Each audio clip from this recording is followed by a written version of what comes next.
मैं तो एक शुभ कार्य के लिए जा रहा था और ये पूछ मेरे मार्ग में आ गई। इसे लांघ कर जाना तो अशुभ होगा।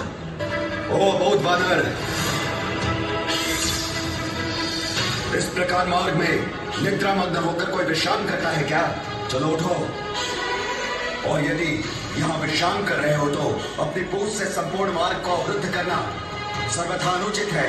इसलिए मैं शांति पूर्वक कह रहा हूँ, अपनी पूछ को अपने पास खींच लो। क्षमा करें, वृद्धा अवस्था है न मेरी, इसलिए जहाँ शक्ति चूक जाती है वहीं पड़ जाता हूँ।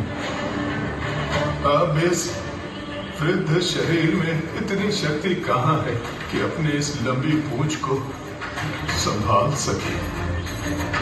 कृपया आप ही मेरी इस पूंछ को हटाकर आगे बढ़ जाइए।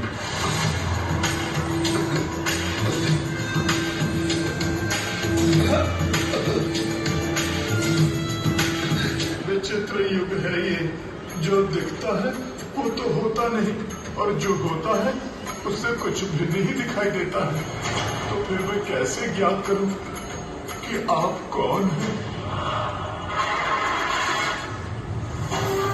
वृद्धवानर, तुम बार बार अपने अनुपयुक्त शब्दों से मेरी अवमानना कर रहे हो। ध्यान से देखो मुझे, मैं पांडव भ्राताओं में से एक हूँ, महाबली गदाधारी भीम हूँ मैं। दिखने में तो आप महाबली भीम जैसे हैं, किंतु आपके कर्म उनके समान नहीं हैं। मैं उनकी जिस शक्ति की चर्चा सुनता रहा हूँ वो तो आप में है ही नहीं।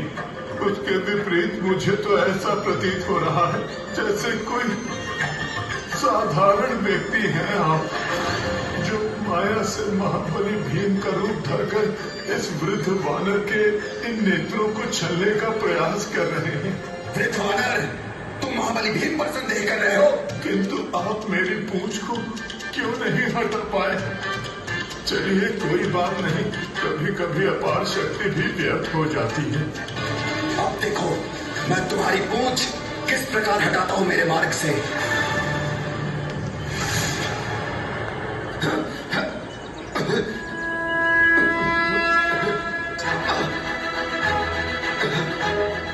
बड़ी विचित्र पूंछ है इस वानर की, लोहा के समान कठोर, स्थूलकाय और भारी भी है ये।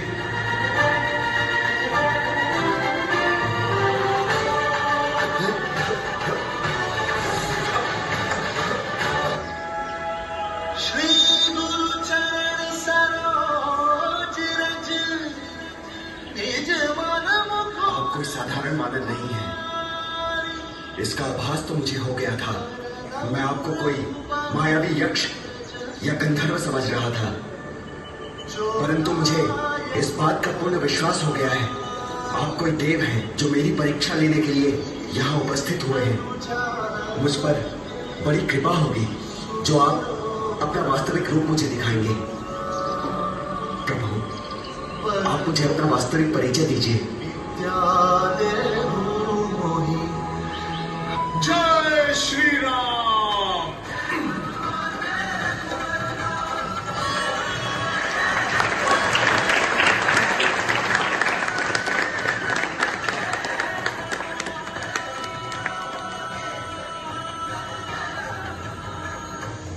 ये गाथा है